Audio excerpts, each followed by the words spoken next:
Buenos días, bienvenidos a Entrevista Venevisión. Soy Ibrahim López Piñero y en este espacio vamos a analizar temas de interés nacional e internacional. Hoy en estudio nos acompaña Alejandro Terán, analista petrolero y presidente de la ALEP. Bienvenido. Muchas gracias, Ibrahim. Gracias por este tiempo contigo aquí. La deuda externa venezolana de la República y de Petróleos de Venezuela, de PDVSA, asciende aproximadamente a 160.000 millones de dólares. Es una deuda prácticamente impagable. Recientemente, la semana pasada, el fondo de inversiones, el banco de inversiones británico Barclays Capital, publicó un reporte. En ese reporte dicen que en el caso de una eventual reestructuración de la deuda, los bonos de PDVSA y los bonos de la República van a tener el mismo tratamiento. ¿Qué impacto tiene esto para la economía nacional y también para la industria petrolera? Bueno, primero es un hecho de justicia con Venezuela. La única deuda del mundo que está debidamente garantizada en las venezolanas pues es con petróleo. Yo fui enemigo de esa deuda en el año 2007, yo critiqué mucho esa deuda porque eso para mí ha sido el Caribe petrolero. Lo digo de esta manera, usted endeudó a la República en 32.000 millones de dólares aproximadamente para el desarrollo y el incremento de los 6 millones de barriles que era la proyección de Venezuela al 14% anual. Eso es una barbarie. Lo que se cometió con Venezuela con el tema de la deuda, y ahí yo digo en este momento, había que revisar muy bien la actitud del ministro de Finanzas entonces, llamado Tobías Nóbrega. La deuda era necesaria, había que emitir bonos petroleros, todas las compañías petroleras del mundo emiten deuda, todas del mundo. Aramco acaba de emitir ahora 50.000 millones de dólares en la bolsa de Nueva York para incrementar la producción de Arabia Saudita, pero Venezuela distrajo esos fondos y esos fondos se popularizaron. Cualquiera iba a compraba a dólar preferencial una deuda que después colocaba a dólar libre. Entonces, ¿qué hizo la banca internacional? Compró toda esa deuda y por más de 14 años estuvieron usufructuando 14%. Oye, llegó la hora de hacer justicia con esa deuda, de poner un valor real, de darle el verdadero mérito a que tiene la garantía petrolera venezolana y reestructurar toda esa deuda para evitar también de esa manera la ejecución de la estatal venezolana Citgo en los Estados Unidos. ¿Cree que la industria petrolera venezolana pudiera tener una eventual recuperación? La meta para este año de producción es de aproximadamente 1.300.000 barriles de petróleo. El doctor Reinaldo Quintero de Petropyme, presidente de Petropyme, dice que es una meta conservadora, que pudiera llegar a 1,5 millones de barriles de petróleo. Yo no es que lo estoy seguro. ¿Por qué? Por lo que está pasando en el mundo. Cuando tú ves el déficit petrolero norteamericano que bajó la reserva considerablemente, cuando tú ves el incremento del consumo del oriente del mundo, China, India, Malasia, todos los países orientales, los BRICS, que estamos hablando de que están 5.000 millones de personas que se bajaron de caballos y de yegua para montarse en carros. Hoy en día están produciendo 1.500 millones de carros, 2.500 millones de celulares. Al ritmo que va de consumo el oriente del mundo, pues evidentemente él no tiene las dos reservas más grandes que están en Canadá y están en Venezuela. La más importante es la venezolana. Entonces yo creo que lo que viene es un reacomodo económico mundial, y en ese reacomodo económico mundial, y observa que el presidente Trump no ha atacado al presidente Maduro, no ha atacado a Maduro, está en vías de una gran conciliación y un gran acuerdo, y nosotros los tejanos estamos impulsando ese acuerdo. El día 20 le dijimos al presidente Trump en un comunicado: ve a Venezuela como lo que es y no como lo que le dicen que es. Y yo creo que lo que dice el compañero Reinaldo es muy cierto, es conservador. Yo creo que este año Venezuela, con el fondo privado que se va a crear y con el gran acuerdo energético del Caribe, podemos llegar a los 2 millones de barriles. El profesor Germán Márquez recientemente publicó un artículo de opinión donde publica además una gráfica. Se ve que en el año 2017 la producción petrolera de Venezuela empieza a caer.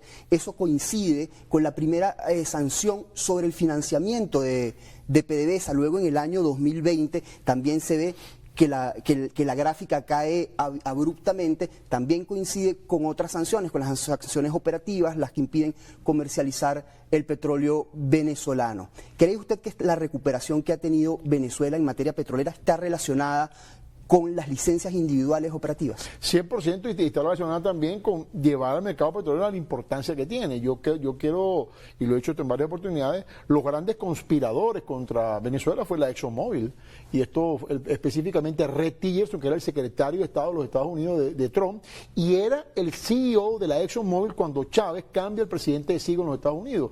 No olvidemos que después del cambio de Citgo que se desarrolló esta cadena de eventos contra Venezuela. Yo fui uno que le dije al presidente Chávez: pero Chávez, quédate tranquilo, no te pongas con ese tema contra ExxonMobil.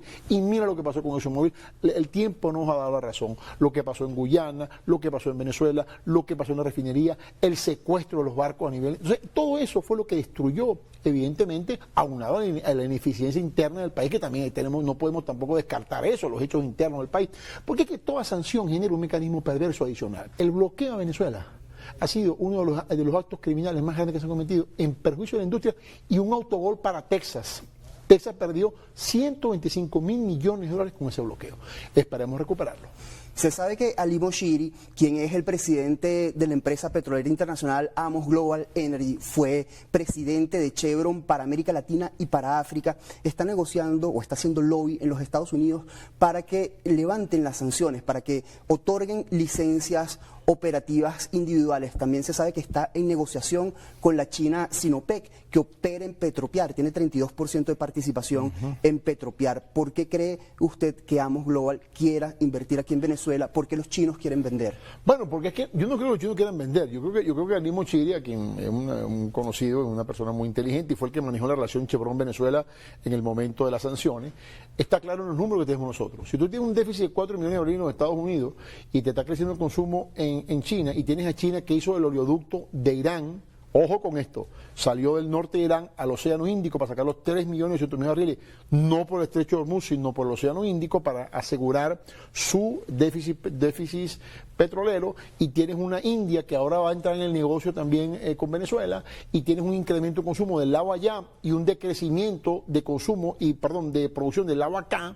Ali Moshiri, que sabe dónde le aprieta el zapato muy bien, lo ha demostrado en muchos eventos, dice: un momentico, ya va, vamos a rescatar a Venezuela, que es el mercado que nunca hemos debido perder. Y lo digo como tejano, nosotros nunca hemos debido permitir las sanciones a Venezuela y nunca hemos debido permitir las sanciones a Cuba en tema energético. Y fíjate que ahora Cuba es tema del BRICS y Venezuela está fuera de los BRICS, y ahora los BRICS están viniendo aquí. ¿A qué? Porque el déficit energético de allá, cifra por cierto de Petropami, le da al mercado de Oriente una vida de 15 años en garantía energética. China, India, todos esos países y los 5.000 millones de ciudadanos que vienen de la olla están buscando estabilidad energética, y la materia prima está aquí. Y justamente eso es lo que Ali Moshiri estamos viendo. Usted hace mucho énfasis sobre la importancia de Venezuela para el mercado energético mundial. ¿Podría, por favor, profundizarlo, explicarlo? Porque hay algunas posiciones que dicen que, digamos, la contribución de Venezuela al mercado es marginal por la producción, digamos, de 1 millón de barriles de petróleo que tiene. Mira, en el año 58 la producción árabe era muy pequeña, creo que eran 300.000 barriles, no sé, la cifra en este momento no recuerdo, era muy marginal. Y Venezuela producía 2.150.000 barriles de petróleo en el año 58. Cuando cae Pérez Jiménez y toma el poder el gobierno, la Junta Revolucionaria del Gobierno. Y Rómulo Betancourt le dice a Juan Pablo Pérez Alfonso: ármate con el príncipe Saúd una estrategia de mercadeo, y crean la OPEP, en el año 62, si no me equivoco. Y mira todo lo que hoy produce Arabia Saudita, casi 19, el Golfo Pérsico está produciendo, si no me equivoco, la cifra más cifra, casi 19 millones de barriles diarios de petróleo. Y Arabia produce 13 millones, y nosotros estamos en esta producción. Pero en ese momento, Arabia no era importante para el mundo, era importante Venezuela. Exactamente igual. En este momento, Venezuela de repente es un mercado de 1 millón de barriles, que aparentemente no es mucho, pero hay capacidad para 4 millones de barriles y llegar a 6 millones de barriles. Entonces, en este momento no es importante. Yo siempre digo, le digo a los amigos políticos: actúen no como políticos, sino como estadistas. El político piensa en la próxima elección, el estadista piensa en la próxima generación. Pensemos en los próximos 5 años, no pensemos ahorita. En 5 años, con las políticas correctas, Venezuela puede estar en 6 millones de barriles. Venezuela no es importante, es fundamental para establecer el mercado petrolero. Venezuela triplicó sus envíos de crudo hacia Europa, los duplicó hacia Estados Unidos, y hacia China los aumentó 20%. Sin embargo, entre el mes de diciembre y enero del año 2025, diciembre 2024, enero 2025, redujo 65% los envíos de petróleo a Cuba. Y si se comparten para el año 2024 con el 23, los redujo 57%. ¿Por qué ese recorte tan drástico hacia Cuba? Bueno, yo siento que, acuérdate que el acuerdo con Cuba, y te recuerdo, yo soy hijo cubano, el tema cubano a mí es un tema muy sensible, y yo me he dado cuenta a mi edad que el bloqueo a Cuba ha sido un error. Yo creo que Trump debería levantar el bloqueo a Cuba y el bloqueo a Venezuela ya, y tomar control de la refinería de Cienfuegos. Eso es fundamental, porque el bloqueo a Cuba ha destruido un pueblo, pero no ha generado cambio político, que era la idea del bloqueo cubano, para satisfacerle a un grupo en la calle 8, que yo eventualmente también estaba en la misma posición, pero me doy cuenta que es un error. Y es lo mismo que pudiese ocurrir con Venezuela. ¿Por qué ha reducido esa? Bueno, porque evidentemente redujo la producción petrolera venezolana de 3 millones cuando enviamos 80.000 barriles diarios, que por cierto, te recuerdo, yo fui el demandante del convenio petrolero cubano. Yo fui el demandante de ese convenio petrolero, porque en aquella oportunidad, hace 22 años, yo era enemigo de ese convenio, pero hoy me di cuenta, 23 años después, más viejo y con más experiencia, que a mis 60 años, que era lo lógico que había que hacer en ese momento. Entonces yo creo que hay que retomar, ¿verdad?, el convenio con Cuba, hay que retomar la refinería de Cienfuegos, y la reducción viene por la reducción de la producción petrolera venezolana. Doctor, nos queda poco tiempo para la entrevista, escaso un minuto. El economista Alejandro Moncada estima que el gobierno de los Estados Unidos va a levantar gradualmente las sanciones. ¿Qué opina usted sobre esa afirmación? Trump tiene dos características. La primera, ¿qué me vas a dar a mí? Y la segunda, ¿qué te voy a dar yo a ti? Esa es su función. Él es negociante. Él le dijo a Maduro, te envío los inmigrantes, los recibimos aquí. Te envío más inmigrantes, te los vuelvo a recibir contigo. No te metes conmigo, no me meto contigo. ¿Te reconoce? Yo te reconozco. Eso está pasando. En este momento, ¿qué va a pasar? Viene un levantamiento gradual de las sanciones, vamos a recibir más inmigrantes. Yo digo algo, aquí levantan las sanciones y la economía mejora, en Estados Unidos no queda un venezolano. Eso es así. Y yo siento que eso es lo que va a suceder. Gracias por habernos acompañado, doctor Terán. Gracias, muy amable. Alejandro Terán, analista petrolero y presidente de la ALEP. Luego del corte comercial vamos a conversar con Rafael Quirós Serrano, economista petrolero. Vamos a profundizar sobre la influencia de Venezuela y la producción petrolera de Venezuela en el mercado mundial. No se aparte de su pantalla, ya venimos.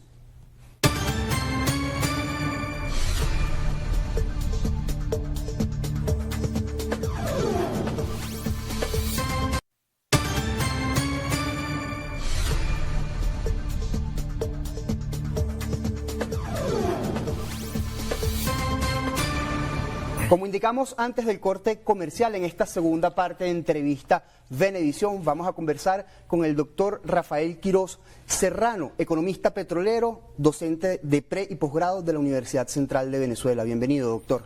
Gracias, Ibrahim, muy amable. Gracias por la invitación. Venezuela finalmente sobrepasó el 1.000.000 de barriles de petróleo, produjo PDVSA en enero 1.035.000 barriles de petróleo y además aumentó sus ingresos 45%. ¿A qué le atribuye usted estos números? Bueno, en principio yo discrepo de ese número de la producción de PDVSA de 1.035.000 barriles. Y la cifra que voy a hablar es extraída de adentro de la industria. La producción petrolera para finales de enero venezolana, producción bruta es de 965.000 barriles diarios, que aún así viene en forma ascendente, lentamente o muy moderadamente, pero viene ascendiendo.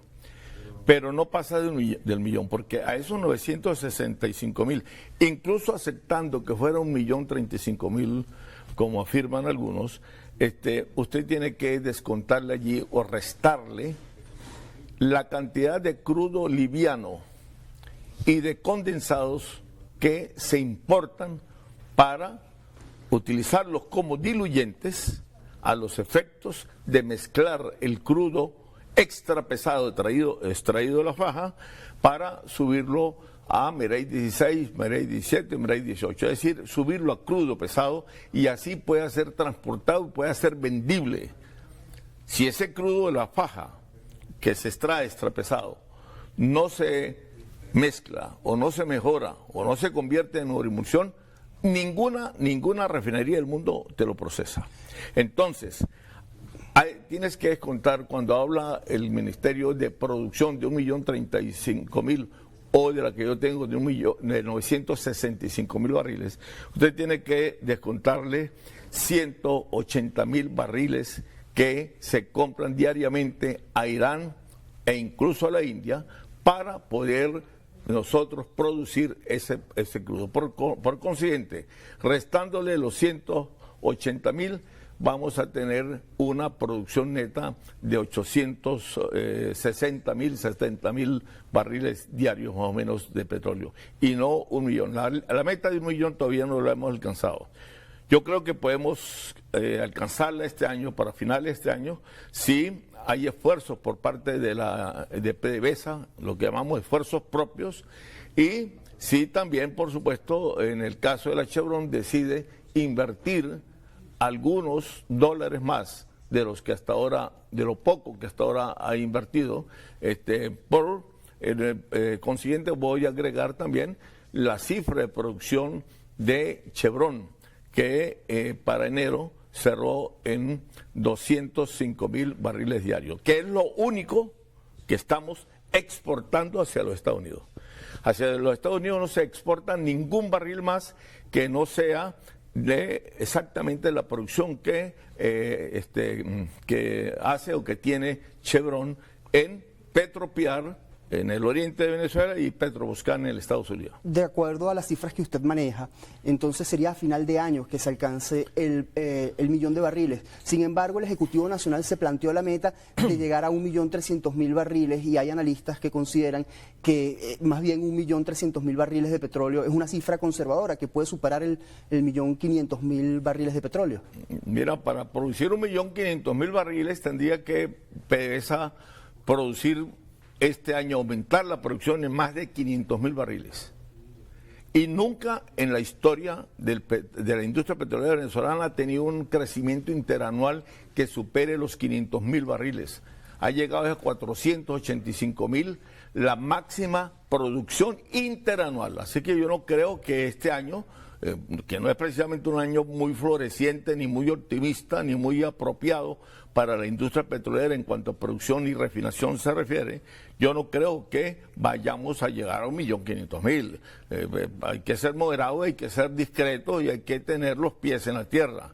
Máximo, yo establecería, ojo, repito, con bastantes esfuerzos propios por parte de PDVSA, yo establecería que PDVSA podría estar cerrando el 31 de diciembre de este año en 1.300.000 barriles, máximo. A su juicio, la meta de producción depende de las licencias individuales concedidas por la OFAC a algunas empresas petroleras. No, no depende de eso. ¿De qué depende? La OFAC podría otorgarle concesiones a todo un granel de empresas transnacionales petroleras para que operen en el país. Depende es de la inversión. Y si no hay inversión en Venezuela, inversiones cuantiosas, no hay posibilidades de incrementar la producción, el nivel de producción petrolera, porque aparte de eso es un problema estructural de la industria petrolera. ¿Y a cuánto ascendería esa inversión que se necesita para alcanzar esa meta, doctor? Para alcanzar 1.300.000, yo creo que se requiere no menos, para este año, no menos de una inversión de 3.000, 4.000 millones de dólares, lo cual se haría en forma progresiva, ascendiendo para los próximos años, si queremos seguir aumentando la producción petrolera. Pero ojo, es fundamental, más allá de las licencias, es fundamental la inversión que se haga. ¿Por qué? Porque antes de las sanciones, cuando no existían las licencias, PDVSA no producía eso. PDVSA llegó incluso a producir en los peores tiempos del 2016, llegó a producir 345.000 barriles, lo que producíamos nosotros en el año 1941. Entonces, el problema de producción petrolera en Venezuela no es un problema ni de sanciones, ni de licencias, sino de inversiones. Si no hay dinero, no hay forma. Usted no puede sacar el petróleo de gratis, ni siquiera conversando. Se necesita esa inversión para levantar esos pozos. ¿Cómo observa el panorama petrolero mundial en el año 2025? Bueno, mira, lo veo un tanto nubloso, por decir algo, ¿no? Debido a que ahí concurren 2, 3 variables, unas estructurales y otras coyunturales, pero que van a definir el precio del petróleo, que por cierto viene bajando en los últimos días, dado a que la variable de corte geopolítico, es decir, valga decir, la guerra Rusia-Ucrania, ha bajado de temperamento, y hay conversaciones donde existen posibilidades de que eso se extinga. Por lo tanto, la prima que cobra el riesgo al suministro petrolero es una prima netamente geopolítica, empieza a desaparecer. Por consiguiente, esa variable que empujaba los precios hacia arriba empiezan a bajar.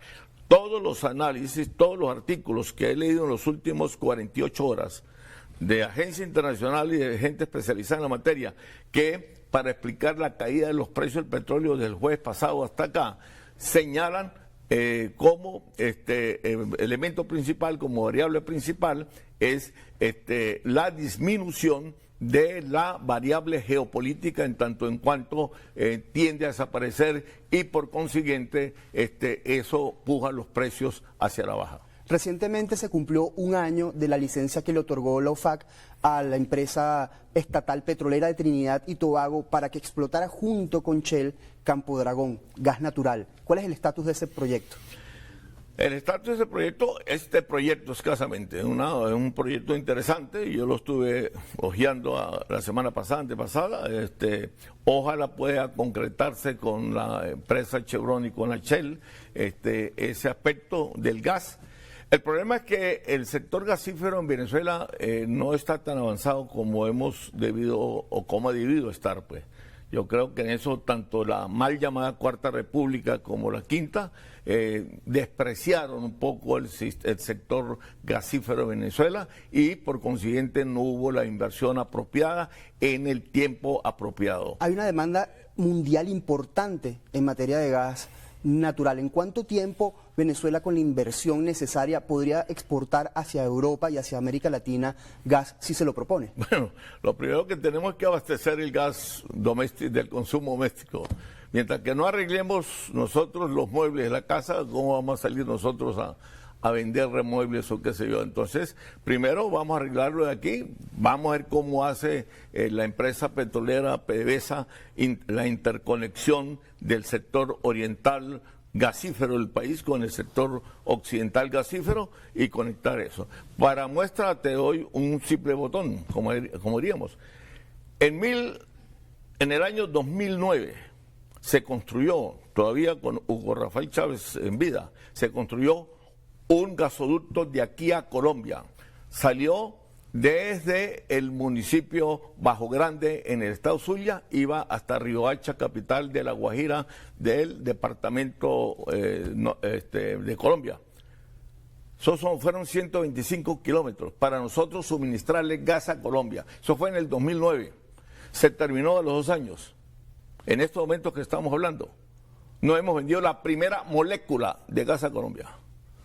Entonces vamos a hacer nosotros planificaciones, compañeros, ahí está el gasoducto, vamos a actualizarlo, vamos a hacerle mantenimiento y vamos a vender gas a Colombia, que aquí mismo lo tenemos, ya tenemos el gasoducto montado, que se llamó Antonio Ricaurte, por